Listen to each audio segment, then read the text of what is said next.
Hi అండి. అందరు బాగున్నారా? Welcome back to my channel Sashi multi vlogs. ఈరోజు నేను కమ్మగా నోరూరించే ఈజీ వేలో ఎలా చేసుకోవాలో మష్రూమ్ బిర్యానీ చూపిస్తున్నా. ఇంట్లో ఉన్న వాటితోనే. వీడియోని స్కిప్ చేయకుండా చివరి వరకు చూడండి. మరి ఆలస్యం చేయకుండా ప్రాసెస్లోకి వెళ్దాము. ముందుగా మష్రూమ్ బిర్యానీకి మనకు సరిపడా రైస్ తీసుకోవాలి. రైస్ని బాగా కడగాలి. ఏ రైస్ అయినా పర్వాలేదు, బాస్మతి రైస్ అయినా తీసుకోవచ్చు, లేకపోతే ఇంట్లో రోజు యూజ్ చేసే అయినా తీసుకోవచ్చు. బియ్యం కడిగి నానపెట్టుకోవాలి.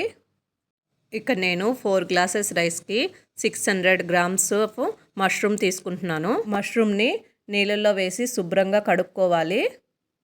మష్రూమ్ని నీళ్ళల్లో వేసి ఒక 2 సార్లు కడుక్కున్న తర్వాత మష్రూమ్ పైన ఇంకా ఎక్కువగా నల్లగా అనిపిస్తే మనం చేత్తోటే పైన పొరని తీసివేయచ్చు. మనం మష్రూమ్ అన్నిటినీ శుభ్రంగా ఏం మట్టి లేకుండా కడుక్కున్న తర్వాత మష్రూమ్ని కట్ చేసుకునేటప్పుడు మరి చిన్నవిగా కాకుండా మీడియం సైజుగా కట్ చేసుకోండి. ఎందుకంటే మష్రూమ్ ఉడికినప్పుడు మరి చిన్నవి అయిపోతాయి. కట్ చేసుకున్న ముక్కల్ని మనం సాల్ట్ వాటర్లో వేసుకుంటే మష్రూమ్ ముక్కలు అనేసి నల్లగా అవ్వకుండా ఫ్రెష్గా ఉంటాయి. మష్రూమ్ కట్ చేసి పక్కన పెట్టుకున్న తర్వాత ఒక గిన్నె తీసుకొని దాంట్లో ఒక 4 స్పూన్లు ఆయిల్, 1 స్పూను గీ వేసేసుకొని వేడెక్కిన తర్వాత మన ఇంట్లో ఉన్న బిర్యానీ మసాలా దినుసులు అలాగే కొన్ని జీడిపప్పులు వేసుకొని బాగా ఫ్రై అవ్వనివ్వాలి. అవి ఫ్రై అయిన తర్వాత ఒక మీడియం సైజు ఆనియన్ తీసుకొని కట్ చేసి వేసుకోవాలి. ఆనియన్ అంతా బాగా వేగిన తర్వాత అల్లం వెల్లుల్లి పేస్ట్ కూడా యాడ్ చేసుకొని అల్లం వెల్లుల్లి పేస్టు పచ్చివాసన పోయే వరకు వేయించుకోవాలి. తర్వాత ఒక 2 పచ్చిమిర్చి చీలికలు కూడా వేసి వేయించుకోవాలి. తర్వాత ఒక గిన్నె నిండా కట్ చేసి పెట్టుకున్న టమోటా ముక్కలను కూడా వేసి కొంచెం సాల్టు, పసుపు, కొంచెం కారం వేసుకొని మూత పెట్టి టమోటా ముక్కలు మెత్తగా అయ్యే వరకు వేయించుకోవాలి. ఒక 2 నిమిషాల తర్వాత మూత తీసి చూస్తే టమోటా ముక్కలు సాఫ్ట్ అవుతాయి. ఇప్పుడు ఒక చిన్న కప్పు నిండా పెరుగు వేసుకోవాలి. పెరుగు వేసుకుంటే చాలా రుచిగా ఉంటుంది. పెరుగంతా బాగా కలిసిన తర్వాత మనం ముందుగా కట్ చేసి పెట్టుకున్న మష్రూమ్ ముక్కలను కూడా వేసి ఒక 2 నిమిషాలు బాగా వేగనివ్వాలి. మష్రూమ్ ముక్కలు వేగేటప్పుడే కొంచెం గరం మసాలా, ధనియా పౌడరు, కొంచెం బిర్యానీ మసాలా యాడ్ చేసుకొని తర్వాత సన్నగా కట్ చేసుకున్న కొత్తిమీరను కూడా వేసుకొని బాగా కలిపెట్టుకోవాలి.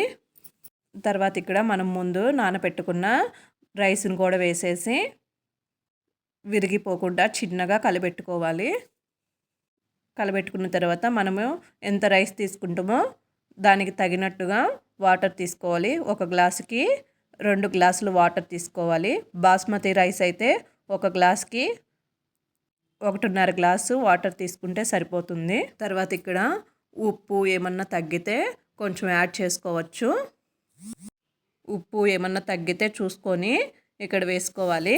వేసుకున్న తర్వాత కొంచెం కొత్తిమీర, పుదీనాను కూడా యాడ్ చేసేసుకొని మంచి పైన 1 స్పూను గీ కూడా వేసేసి మొత్తం కలిసేలాగా కలిపెట్టుకొని ఒక 10 నిమిషాలు హై ఫ్లేమ్లో పెట్టేయాలి.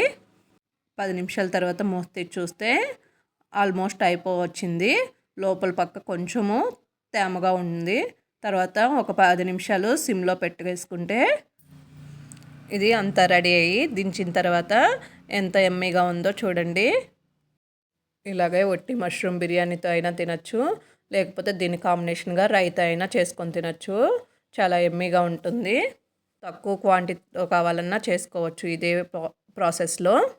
అలాగే ఈ వీడియో కానీ నచ్చినట్టయితే please support, like and share, subscribe my channel.